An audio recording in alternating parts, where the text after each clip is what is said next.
নবীজি বলেছেন তিন কারণে মানুষের হায়াত কমে যায়।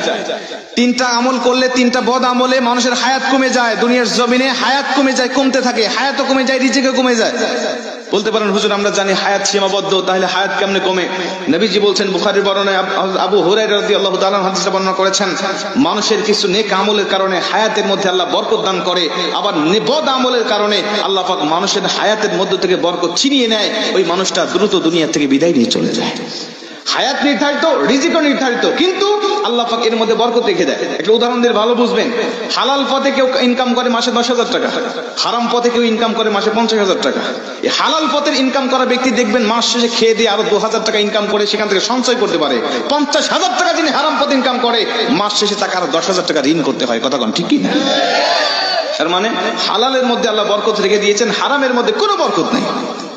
নবীজি বলছেন হাদিসের মধ্যে, যদি ওই ব্যক্তি আল্লাহ পাকের নাশুকরি করে, আল্লাহ পাকের শুকরিয়া আদায় থেকে মুখ ফিরিয়ে নেয়, তখন আল্লাহ পাক তার হায়াতটাকে সংকীর্ণ করে দেয়, হায়াতের মধ্যে থেকে বরকত আল্লাহ পাক ছিনিয়ে নেয়। এজন্য সব সময় আমরা হায়াতের আল্লাহ পাকের শুকরিয়া আদায় করতে থাকবো ইনশাআল্লাহ।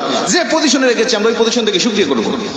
2 নম্বরে নবীজি বলছেন, ওই ব্যক্তির হায়াতটাকে আল্লাহ পাক সংকীর্ণ করে দেয় যেই ব্যক্তি দুনিয়ার জমিনে প্রয়োজনের থেকে অতিরিক্ত খাবার খায়।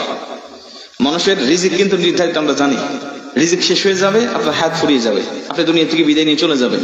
একটা দানা যখন আপনার জন্য পৃথিবীর এই প্রান্ত থেকে ও প্রান্ত ফেরেশতারা খুঁজে পাবেন না, আপনার রিজিকের ব্যবস্থা হবে না, সেদিন মালাকুল মউত আপনার কাছে উপস্থিত হয়ে যাবে। খাবার খাবেন, হিসাব করে খাবেন।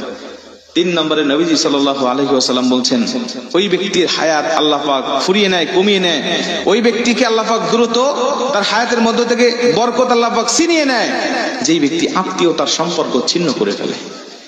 আত্মীয়তার সম্পর্ক ছিন্ন করা মানুষ এখন আমাদের সমাজে বাড়তেছে না কমতেছে?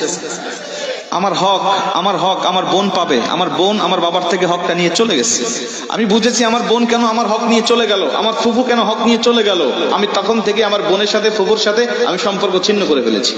ঠিক না বেঠিক? অথচ আমি আমার বাবার সম্পদ হক ভক্ষণ করতেছি, আমার কোনো দোষ নাই। আমার বোন আমার বাবার সম্পদ ভক্ষণ করলে আমার বোনের দোষ হয়ে যায়।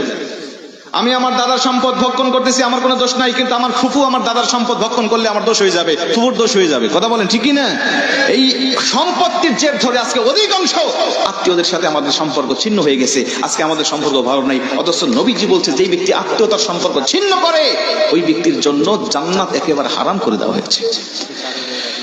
আজকে দেখেন, আপনার আত্মীয়ের মধ্যে কার সাথে সম্পর্ক আপনার ঠিক নাই, মাহফিল থেকে গিয়ে আপনি তার সাথে সম্পর্ক জোড়া লাগানোর চেষ্টা করবেন। বোনের সাথে কথা বলেন না, বোনের সাথে কথা বলেন। ফুফুর সাথে কথা নাই, ফুফুর সাথে কথা বলেন। চাচা ভাতিজার সাথে সম্পর্ক নাই, চাচা ভাতিজার সাথে সম্পর্ক জোড়া লাগিয়ে ফেলেন।